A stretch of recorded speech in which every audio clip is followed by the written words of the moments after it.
Bom dia, boa tarde, boa noite. Esse é o 12Cast, o podcast de cardiologia da 12 por 8. Eu sou o Matheus Prato e novamente estou ao lado do Rafael Rossi. Fala galera, prazer em participar de mais um episódio. De novo com o Matheus, que é meu encontro semanal, né? Pra gente bater um papo. Quinzenal. E ao lado não, né, Rosa? De frente dessa vez. É verdade, episódio dupla, novo. Primeiro episódio em dupla, né? Nosso primeiro gravado. Episódio em dupla gravado. E pra falar de um tema quente no mundo da cardiologia e talvez um pouco polêmico, que é uma mudança de paradigma e muito estimulado por um artigo que foi publicado recentemente no The Lancet, que motivou inclusive uma edição nossa da Prime. Então o que a gente vai discutir hoje é a mudança de paradigma. Ao invés de olhar a doença coronariana como isquemia, a gente falar da aterosclerose em si. Perfeito, né? Esse artigo que foi publicado no The Lancet, ele é muito mais uma questão, acho que um podcast muito sobre a ótica, sobre como o clínico, como o cardiologista, maneja o paciente portador de doença aterosclerótica, muito mais do que trazer alguma novidade em relação a como é o tratamento, né? Então, a crítica do artigo é justamente que hoje a gente é muito intervencionista e a gente age muito na via final da doença. A gente pensa muito em guiar o tratamento baseado em isquemia, seja documentada por exames funcionais, seja porque o paciente já tem sintomas relacionados à isquemia. E aí sim a gente pensa em ter uma postura reativa à doença. E quando ele propõe que, na verdade, a gente tem uma abordagem mais ativa, mais agindo na prevenção, para que a gente trate a base do problema, o cerne do problema, e evite que a gente chegue em consequências mais graves, mas sem, no momento, obviamente, propor que a gente não deva mais revascularizar os pacientes guiado por isquemia, como a gente está pensando, mas que a gente tente agir antes para que a gente tenha menos pacientes chegando nessa via final desse grande problema, que é a doença aterosclerótica obstrutiva. Exato. Durante muitos anos, Rossi, a gente teve aquela ideia do ciclo de obstrução coronária, isquemia e angina, em que nesse momento que a gente deveria intervir, seja com terapia medicamentosa, seja com stent, mas o que os autores estão demonstrando, que é essa nova perspectiva que a gente está tendo que olhar, é que isso é apenas a ponta do iceberg, que todo o contexto que gerou isso que deve ser o alvo terapêutico da comunidade médica. Com certeza. Inclusive, a gente tem que lembrar que a formação da placa aterosclerótica e desse processo de isquemia, ele é um processo muito indolente, progressivo e que leva décadas para acontecer. Então, a gente começa com um espessamento da camada intimal de um vaso, para depois a gente ter um infiltrado macrocitário que está cheio de tecido lipocitário, ele eventualmente evolui com necrose, a gente tem proliferação médio-intimal e depois disso, depois dessa necrose, a gente pode ter a ruptura desse ateroma formado e aí então a estabilização de um vaso e eventualmente um evento ou a progressão dessa obstrução desse vaso para então incorrer com os sintomas de isquemia ou a ocorrência de isquemia documentada por exames.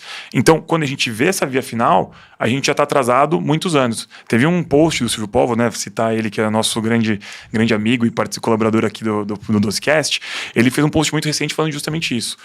Não com essas palavras, mas quando você considera colocar AS num paciente seu, muito provavelmente você já deveria estar tratando ele com outras medidas, e aí ele cita a rosuvastatina, mas a gente vai debater também muitas outras medidas que a gente deve tomar nesse paciente, há muitos anos atrás. E é justamente isso que a gente tem que começar a mudar a nossa ótica para agir principalmente na prevenção desses pacientes. E eles chegam firmes nessa mudança de ótica, inclusive querendo mudar a nomenclatura da doença. O artigo, ele chama revisando o conceito de aterosclerose, da isquemia para o ateroma, ou seja, justamente a gente esquecer a parte da obstrução, aquela isquemia que a gente aprendeu durante os testes funcionais, para a gente passar em toda a fisiopatologia da placa aterosclerótica que você bem comentou. E um dos grandes argumentos que ele utiliza, Rafa, nesse começo, é justamente o impacto epidemiológico que a doença cardiovascular ainda tem. Que mesmo com todos esses avanços de stents de medicamentos, a gente ainda está prevenindo muito poucos eventos cardiovasculares. Com essas taxas sendo ainda altas em países desenvolvidos, porque é onde a gente está atuando pouco nos fatores de risco.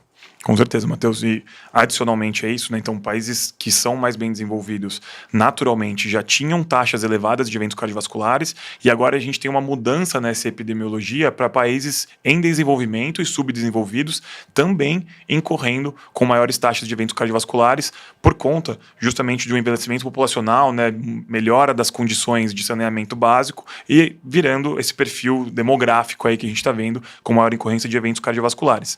Mas nada disso é novidade, como eu falei, né? A questão do artigo aqui que a gente está debatendo é justamente uma óptica em relação a como a gente deve tratar isso.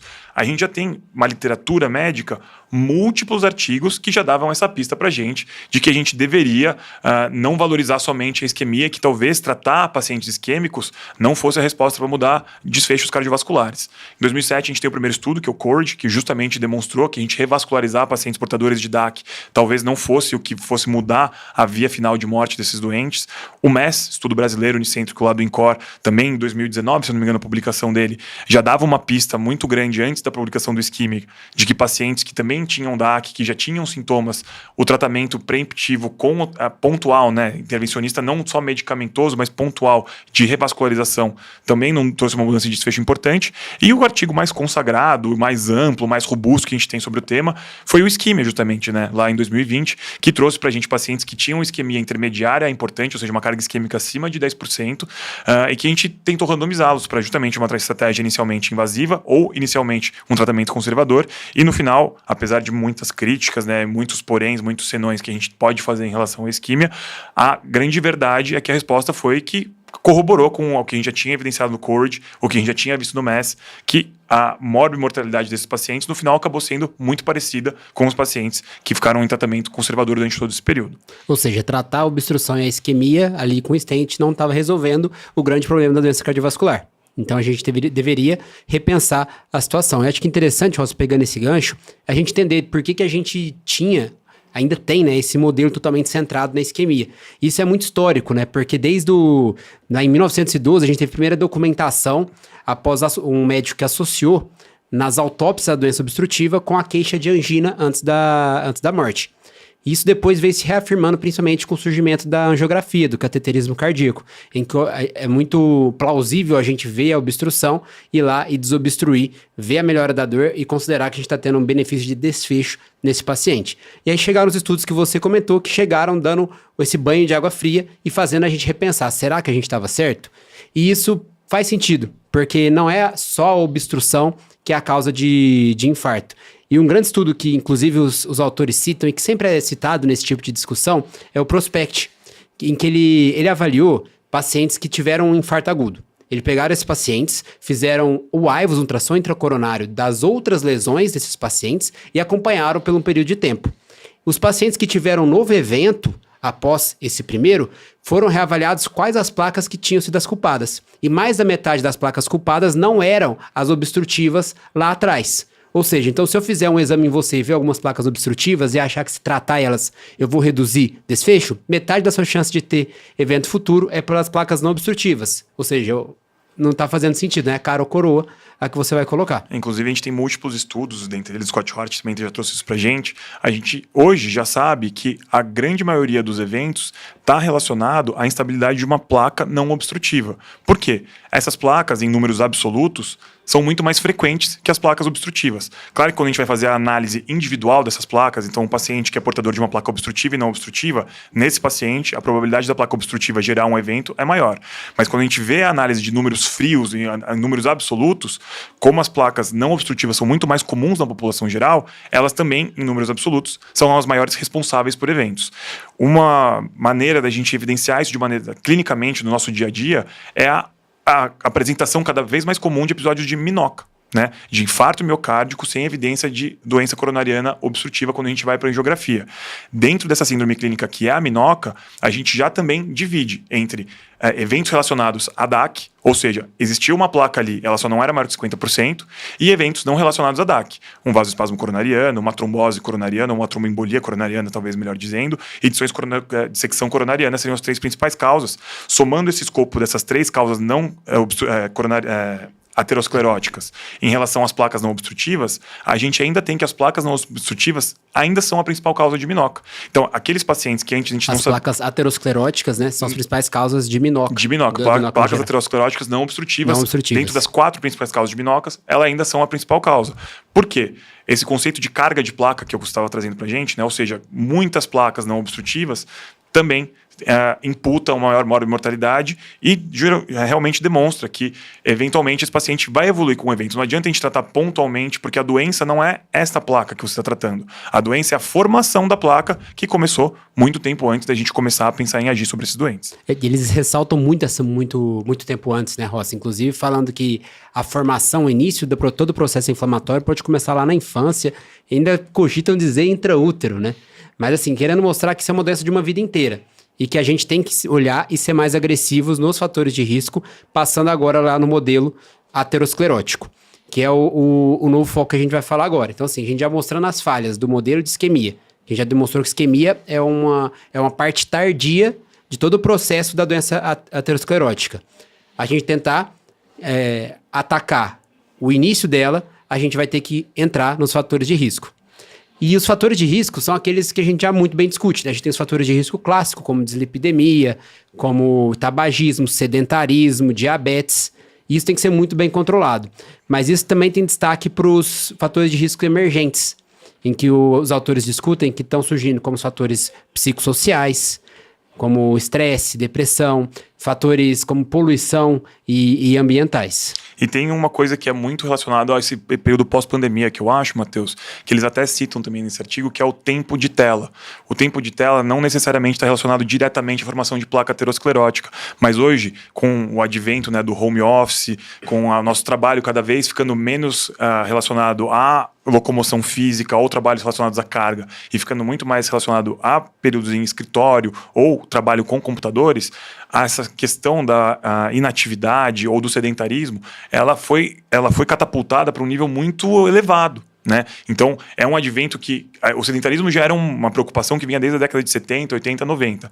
Hoje a gente tem um sedentarismo extremo, o gasto calórico basal das pessoas está caindo em repouso, né? E isso é mais um fator de risco bastante grave para recorrência de pacientes que vão ter aterosclerose precoce, né? Você falou, até a gente estava discutindo sobre aterosclerose intrauterina, muito porque os hábitos maternos provavelmente estão influenciando em relação à formação dos vasos do feto, né? Outra questão em relação à dieta também, né? Dieta com muitos ultraprocessados, que a gente tem cada vez mais, são alimentos mais baratos, mais disponíveis, mais fáceis de serem confeccionados e distribuídos, ficam cada vez mais frequentes na nossa dieta. Microtúbulos de plástico, né? Não túbulos de plástico também aparecendo cada vez mais precoce, a gente também conseguindo estabelecer uma correlação com microplástico e eventos cardiovasculares. Então, é todo um estilo de vida que a gente já sabe que é deletério para a nossa saúde, mas que a gente tem muita dificuldade de acessar e modificar no nosso paciente. Se fosse fácil, ninguém mais tinha DAC, muito provavelmente, né, Matheus? A gente fala muito, né, dos fatores de risco e é onde a gente está mais falhando como saúde pública no geral, no mundo, né? É muito difícil a gente ter essa intervenção no estilo de vida, mas esse é o foco que a gente tem que ter no nosso consultório.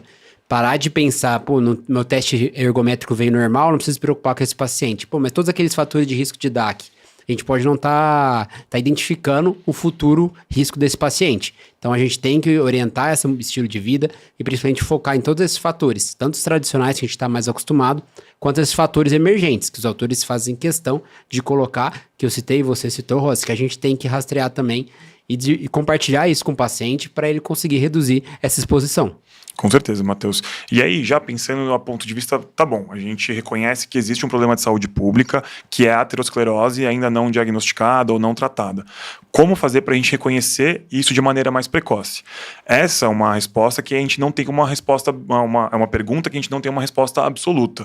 Existe um exame de rastreio, como existe para o câncer de mama, uma mamografia da cardiologia que vai reconhecer o processo aterosclerótico? Não existem estudos robustos que demonstraram que um método único é capaz de fazer esse diagnóstico precoce. Mas já existe literatura que corrobora para que a gente comece a acessar exames cada vez mais frequentes da nossa rotina. Antes a gente tentava e pensava no diagnóstico de isquemia muito através do teste ergométrico, que foi ficando um pouco obsoleto até em relação ao diagnóstico de isquemia, frente a outros exames que a gente tem disponível, como a cintilografia ou a angiotomografia, que podem suplantar esse exame. Mas ainda é um bom exame para a gente pensar do ponto de vista de reestratificação cardiovascular. Ele não pode ser o único, mas é um exame bem barato e amplamente disponível. Não para diagnóstico de DAC, né? Que essa é uma das críticas dos autores, em que os exames que a gente fazia comumente, eles não eram para o diagnóstico da aterosclerose, do processo do ateroma. Ele era para o diagnóstico de isquemia, de obstrução, que é alteração no teste ergométrico, na cintilografia, no ecostress, que você vai ver lá que são os exames de escolha e probabilidade de pré-teste alta de DAC. Certo? Ou o contrário, né? Ele é capaz de afastar o diagnóstico de DAC em pacientes que têm muito baixa probabilidade. Mas nessas obviedades, ou seja, paciente que tem muito alto risco ou muito baixo risco, esse não é o paciente que me dá dúvida, né? Não vai mudar nossa decisão clínica o teste ergométrico. Então, um teste alterado, muito dificilmente vai mudar sua prática terapêutica, porque você já tinha essa suspeita clínica e provavelmente já estava acessando esse paciente e tratando de acordo. Por isso que hoje a gente vê muito menos esse uso em relação ao diagnóstico de DAC, mais uma possível reestratificação e até avaliação do nosso paciente do ponto de vista hemodinâmico frente ao esforço e prognóstico, né? Capacidade de tolerância ao esforço, o VO2, são dados ainda muito importantes. Eu não estou querendo demonizar aqui o teste ergométrico, é um exame que eu uso na prática clínica muito, mas talvez, justamente o autor também propõe isso, não seja a melhor maneira da gente ficar pensando em acessar a DAC o tempo inteiro. E nem a cintilografia, nem a FFR. Nosso ponto aqui, trazendo o que os autores falaram, né? Que nem a nossa opinião, é sobre esse artigo da revisando essa ótica, que a isquemia, ela não deve ser o ponto principal de busca nossa, né? Que é o que a gente estava fazendo com esses exames. E sim a aterosclerose. E com esses exames a gente não busca a placa aterosclerótica, a gente busca a isquemia. Inclusive com o FFR, o teste e a cintilografia, certo? E eles têm seu papel em outro momento, não nesse agora, de tentar fazer o diagnóstico da DAC e principalmente, que eles comentam, da DAC precoce. Eu quero conseguir pegar esse paciente que está desenvolvendo a aterosclerose antes dele desenvolver, para eu poder ser mais agressivo nos fatores de risco. E aí eles fazem a recomendação forte não recomendação forte, né? Mas eles debatem o rastreio da DAC com inicialmente score de cálcio, podendo fazer também com aterosclerose. Ou seja, justamente migrando o raciocínio de exames mais funcionais para exames mais anatômicos, para que a gente possa identificar a placa e, com isso, trabalhar em cima disso, né, Matheus? E acho que o score de cálcio vem muito nesse sentido. A gente tem o estudo MESA, que é o estudo que consagrou o score de cálcio como um potente e ótimo reestratificador. É um exame que não faz uso de contraste, não precisa fazer controle de frequência cardíaca tão vigoroso como a angiotomografia de coronárias e que tem uma capacidade boa de predizer a existência de doença aterosclerótica coronariana e, com isso, reestratificar o risco do meu doente em um paciente de alto risco, ou seja, melhor do que os scores clínicos que a gente está habituado, como era o score de Framingham, DAC-CVD, né, que a gente está fazendo uso na prática clínica. Todos eles melhoraram a sua acurácia quando a gente associou o uso de score de cálcio de rotina para pensar numa terapia medicamentosa e de estilo de vida mais intensificada. Mas ele não é o único, ele ainda não é uma unanimidade do ponto de vista de rastreio, né, Matheus? Exatamente, porque a gente já teve alguns estudos tentando colocar em pauta se eu fazer o rastreio de DAC eu vou reduzir desfechos. Né? E a gente teve o COT-CAD, que foi um estudo publicado recentemente, que veio positivo, que eu consegui reduzir carga de placa, fazendo diagnóstico precoce, iniciando a terapia hipolipemiante. Os críticos disseram mais que era um estudo demonstrando o poder da estatina. Se eu começar com estatina, eu vou reduzir placa. Mas a visão geral Mas como você vai começar a estatina se você não fez o diagnóstico? Exato. Uma das maneiras da gente estratificar é fazendo o diagnóstico.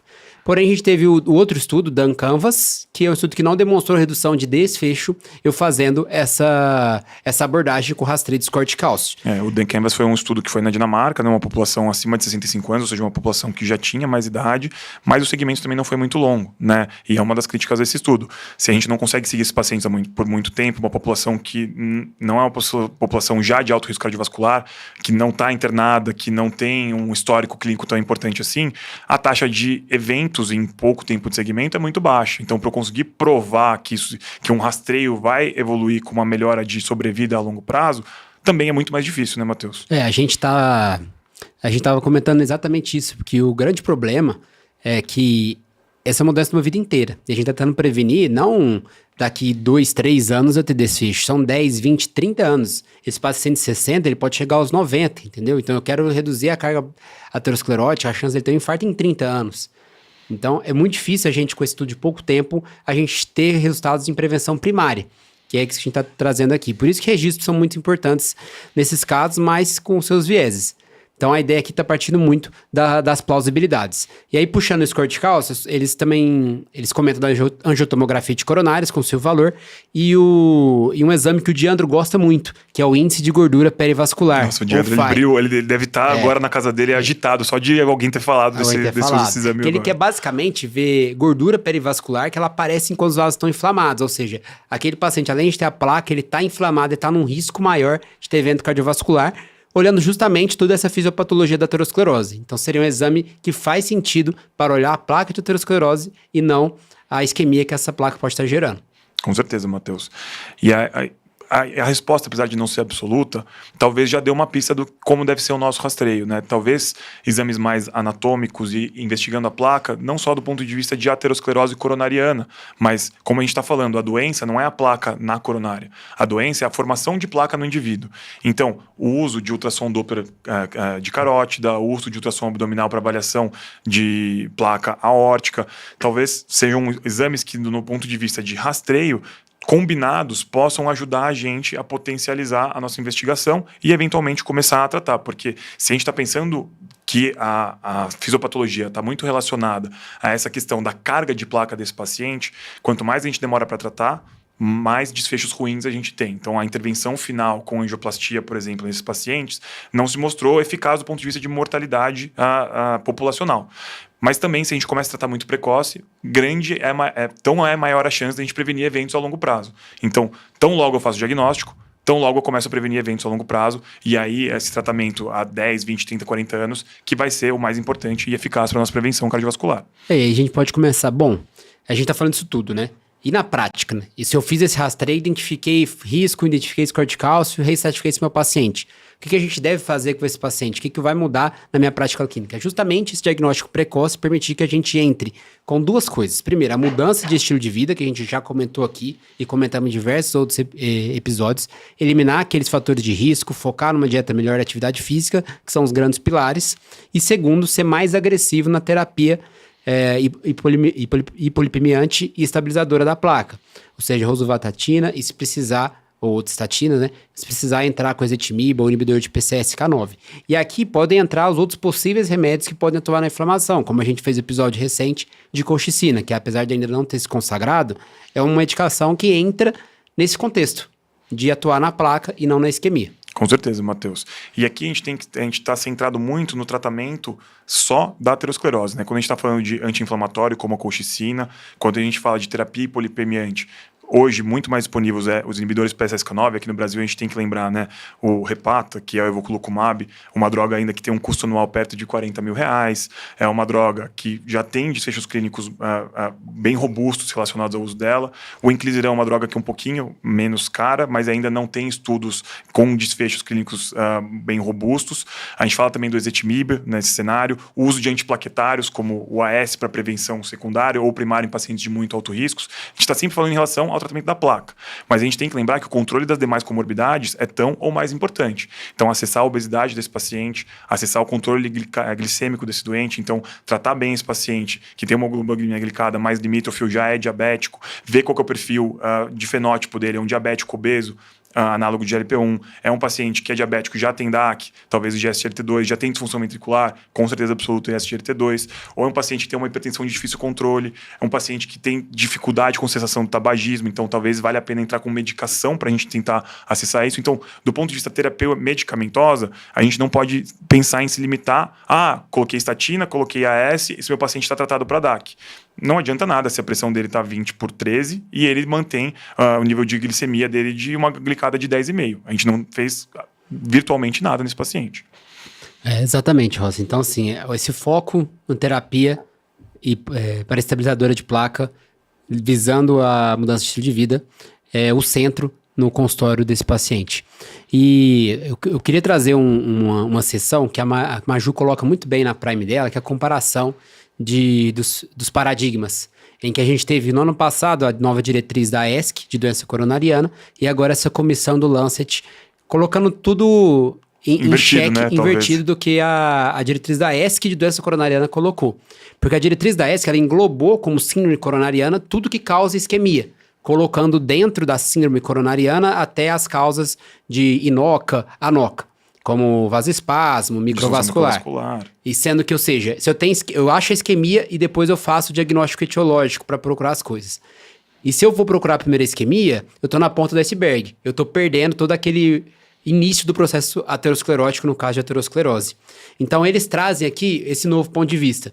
Então, que eu tenho que procurar a aterosclerose em si. Então, uma mudança muito importante desse modelo focado na isquemia, que a ESC ano passado trouxe, para a comissão da Lancet está colocando agora. E quando você fala em relação ao Lancet, né, em focar na aterosclerose, parece muito óbvio que... Por que a ESC fez isso? Né? Não faz sentido nenhum eles pensarem nisso, mas o ponto da ESC focar na isquemia foi justamente popularizar o diagnóstico de ANOCA, né? Então, pacientes que tinham sintoma, mas não têm placa, não quer dizer que eles não têm nada no coração. Então, muitos pacientes tinham uma qualidade de vida muito terrível porque eles não entendiam a doença deles. E acho que a ideia da ESC foi justamente tentar popularizar esse diagnóstico para que a gente, inclusive, possa falar para o paciente, olha, você tem essa doença aqui, apesar de a gente não ter um tratamento direcionado ainda muito eficaz, né? Então, para tentar popularizar mais o diagnóstico, a gente entrou com esse conceito da ESC, mas às custas da gente talvez negligenciar um pouquinho essa questão da aterogênese, né? O começo dessa doença e correr um pouquinho atrás. Eu acho que um paralelo que é muito interessante de a gente estabelecer aqui foi mais ou menos a pandemia, talvez, por dizer assim, de HIV na década de 80 e 90, né? Porque não adiantava a gente tratar esses pacientes que têm um AIDS já, né? Então tem uma síndrome de imunodeficiência adquirida, e a gente vai lá e dá antibiótico para tratar uma pneumocistose que está como consequência da doença. A gente só teve uma mudança de paradigma da HIV e AIDS quando a gente começou com os antirretrovirais. E aí sim, a gente conseguiu controlar a progressão da doença e evitar esses desfechos maiores finais, que é o que imputavam em grande mortalidade. A DAC está caminhando justamente para a mesma ideia, para que a gente atue primeiro na prevenção, para depois não ter que correr atrás com cateterismo de urgência ou uma revascularização, que talvez não seja o melhor método de tratar esses doentes. Perfeito, Rosa. Essa foi uma comparação ousada, né, que os autores colocaram, mas que faz sentido. A gente está lá apagando fogo, que é o que a ESC propõe. Ver a isquemia, aborda a isquemia. Lógico, trazendo aqueles diagnósticos diferenciais. Mas, sabendo que são doenças diferentes, né? O vasoespasmo, ele é muito diferente da aterosclerose. Assim como a microcirculação, apesar do sintoma final ser o mesmo. Então, a ideia é justamente essa mudança de ótica para a gente conseguir fazer rastreio precoce. É isso que a Lancet tá propondo para a gente. Com certeza, Matheus. Então, acho que o que é importante a gente ressaltar de tudo que a gente trouxe até agora em relação a esse artigo é lembrar dos fatores de risco clássicos, mas dos fatores de risco mais contemporâneos, principalmente em relação ao nosso estilo de vida que está cada vez mais sedentário, aos meios de trabalho que estão cada vez mais focados em telas e com menos atividade física, e aos fatores psicossociais, né? Então, fobia social, pacientes que têm um estresse de trabalho muito grande, a gente também conseguiu documentar e relacionar aumentos de taxa de eventos nesses doentes. E a nossa alimentação, padrão alimentar, muito relacionado a ultraprocessados. O segundo ponto muito importante da gente lembrar aqui também, então, talvez sejam os métodos de rastreio para a doença aterosclerótica, menos focado justamente em exames perfusionais e funcionais e mais focados na investigação da anatomia, não só coronariana, mas a anatomia da formação da aterogênese. E por último, quando a gente vai focar em pensar no tratamento depois de fazer esse diagnóstico, então para a gente não esquecer que fazer o diagnóstico não é suficiente, a gente precisa agir sobre isso, pensar principalmente em agir o estilo de vida desse paciente, melhorar as condições dele de atividade física, cessação de tabagismo e principalmente, do ponto de vista medicamentoso, não se limitar somente ao tratamento da aterosclerose, mas as demais comorbidades que a gente citou antes para o diagnóstico também tem um impacto muito grande na evolução da doença para a via final, que é justamente a necessidade de revascularizações de urgência ou programadas, que acaba não mudando muito o desfecho clínico da doença. O stent vai acabar para justamente quando eu realmente preciso melhorar a obstrução, que é quando está no infarto agudo, obstrução total e que eu quero recuperar miocárdio, ou quando eu estou num caso de uma angina refratária, sintoma refratário do paciente, quero melhorar sintoma, o stent vai cair muito bem, mas para apagar o fogo. O que não negativo, o que não, na verdade, inviabiliza o que a recomendação por diretriz hoje. A gente tem que as principais recomendações para revascularização no paciente no cenário de doença aterosclerótica crônica a recomendação 1 é para benefício de melhora de qualidade de vida desses pacientes. Então, a gente não está aqui demonizando a intervenção, a gente justamente está falando que ela é muito importante, ela vai continuar existindo, a gente não vai parar de fazer intervenção coronariana, mas, do ponto de vista de desfecho de doença e história natural, ela não é suficiente. Perfeito, Roça. Acho que dá pra gente trazer aqui também alguns desafios de colocar toda essa visão em prática, que os autores comentam. O primeiro é a resistência da mudança da prática clínica, tanto pela a educação que a gente sempre teve em reverter a isquemia, aquele nosso... o paradigma do cano entupido, né? Da gente ter que desobstruir o reflexo apostenótico, de querer fazer a harmonização coronariana. Isso é muito batido desde a faculdade nossa, desde a educação médica, então é algo que tem que ser reformulado nas raízes do ensino. E o segundo, tanto a educação do paciente quanto no modelo assistencial. Porque hoje a remuneração do médico, por exemplo, é pelo procedimento que ele faz e não pelo evento que ele está deixando de prevenir. Evitar, né? Então, pelos exames que ele faz, o paciente fica satisfeito quando sai aquele mundo de exame ou com aquela sensação, ganhei o stent, agora eu estou protegido. Então, a gente tem toda uma cultura, tanto do sistema de pagamento dos médicos, quanto da cultura dos pacientes, quanto da educação médica contra esse modelo centrado na aterosclerose. Ou seja, provavelmente não vai ser uma visão fácil. A gente está trazendo aqui a opinião, não nossa, né? A opinião dos autores, mas que eu concordo bastante, né? Eu acho que a gente vai ter que achar uma ponte entre isso, e até porque a gente tá falando da mesma doença, né? Só de uma ótica diferente, como você pontuou lá bem no começo. Com certeza, Matheus. E acho que um dado para tentar elucidar bem tudo isso que a gente está falando aqui, a DAC crônica a gente debateu muito, mas na DAC aguda já existe um precedente biológico também porque a gente está falando. A gente tem múltiplos estudos que estão estudando infarto agudo com supra, que demonstram que a revascularização completa desse doente ela é mais interessante e previne novos infartos e novos eventos em relação à revascularização do vaso pontual que a gente está discutindo. Ou seja, aquela placa é muito grave, mas o doente e toda a vasculatura coronariana dele é muito grave também. Então, agir com um stent numa doença pontual, ela é muito menos interessante do que a gente tratar tudo do cenário agudo. Tem que ser com a revascularização, e a gente revasculariza tanto a doença focal quanto os demais vasos que podem estar evoluindo para uma doença obstrutiva. E quando a gente foge do cenário agudo e vai para um cenário crônico, isso se traduz num controle mais adequado das comorbidades e principalmente do processo heterogênico. Isso mostra assim, o paciente ele é inflamado, o paciente é de alto risco, tem mais chances dessas outras placas serem de risco também. E vale citar também que eu estudo com diversos viés metodológicos, que foi o Prevent Trial, mas que justamente procurou aquelas placas que tinham fatores de risco, que dentro da biogênese da placa tinha potencial para realizar infarto e colocaram stent nelas. Tá? Então a gente já tem outros estudos que não corroboram com essa questão, mas é uma coisa que vai ser estudada. E a ideia é justamente a gente focar na placa. Eu vou terminar, Rossi, com alguns pontos que o artigo coloca, tá? Como take-home messages do episódio. Perfeito. Primeiro delas, pra gente lembrar, o problema não é a isquemia, que é o que a gente sempre procura nos exames, é a aterosclerose. Então vamos olhar, o paciente tem aterosclerose, tem fator de risco para aterosclerose, pra gente poder tratar esse paciente. 2, o futuro é que a gente detecte essa doença antes que ela se manifeste. Quando eu já tô com a DAC obstrutiva, com a isquemia, com a angina, eu já tô lá no final do ciclo. Eu quero pegar esse paciente antes. 3, que o tratamento ele precisa ser além da obstrução da placa, levando em conta isso tudo, né? Então, eu não vou querer só desobstruir, melhorar sintoma com terapia medicamentosa ou colocar um stent. Eu quero modificar a biologia dessa placa. 4, a definição da DACA ela precisa ser reformulada, que eles colocam, né? Que eles colocam, se a gente for traduzir, seria DACA, doença arterial coronariana aterosclerótica.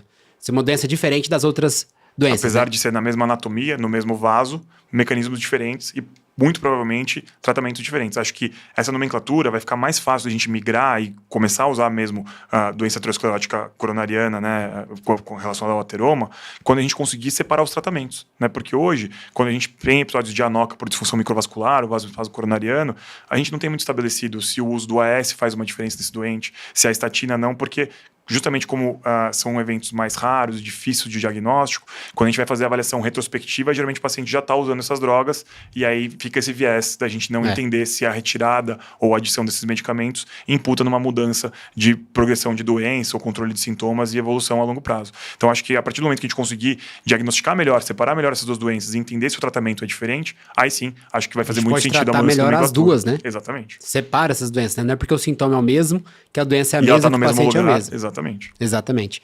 E por fim, que eles colocam como uma frase, mensagem final. Cada infarto, cada evento agudo é uma falha do sistema preventivo. Ou seja, é nosso dever que não tem infartos mais. E para isso a gente precisa pegar a aterosclerose no seu início. Isso é uma utopia muito grande, né, Matheus? Uma utopia muito grande. Até pensando de um ponto de vista de medicina preventiva, né, o processo aterosclerótico, o principal fator de risco e o menos tratável é a idade. Né? E a partir do momento que a gente consegue tratar outras doenças que aumentam a mortalidade, como câncer, infecções bacterianas, né, que são coisas que matam bastante, naturalmente a gente vai ver a curva de DAC aumentar cada vez mais. O ponto é, será que a gente não consegue tentar estabilizar ou parar esse processo para evitar novos eventos? Reduzir a chance, né? Talvez seja a melhor busca que a gente pode ter daqui para frente. E acho que um comentário final, uma menção honrosa, né, um dos autores desse artigo é um brasileiro, Dr. Daniel Chamier, que teve uma grande trajetória no Dante Pazzanese, foi assistente da hemodinâmica lá e foi chamado há alguns anos, há cerca de 3 anos, para ser chefe do setor de imagem intracoronariana de Yale. E desde então está lá e é um dos autores desse artigo. E descobrimos ao acaso, né, Rafa? Com certeza. Não foi assim, olha aqui o artigo do Dr. Chamier. Não, a gente viu esse artigo, a gente escreveu na Prime, quando a gente foi reler para trazer aqui, olha... A gente acabou percebendo sem querer, né, que realmente tinha um brasileiro conhecido nosso, inclusive, né, que também foi um egresso do Dante Pazzanese, que estava envolvido com isso. É muito bom, né, ver pessoas que a gente conheceu, teve contato, que vão ser referência em um tema tão importante assim. Isso é motivo para a gente ficar alegre e sonhar que a gente pode produzir coisas muito boas aqui no Brasil. Exato. Então, assim, obrigado você que acompanhou a gente até aqui. Nossa Senhora, que acompanhou a gente até agora. Deixa comentário aqui sobre qual a sua opinião sobre essa mudança de paradigma. Se você acha viagem, se você acha que já está na hora da gente começar a falar em doença arterial coronariana aterosclerótica, separar bem e rastrear mais precocemente.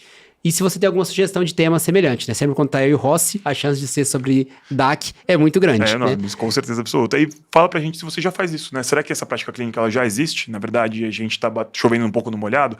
Isso também é uma coisa muito interessante da gente tentar entender se no cenário público brasileiro a gente já absorve esse conceito. Perfeito, é isso aí. Valeu, gente. Valeu.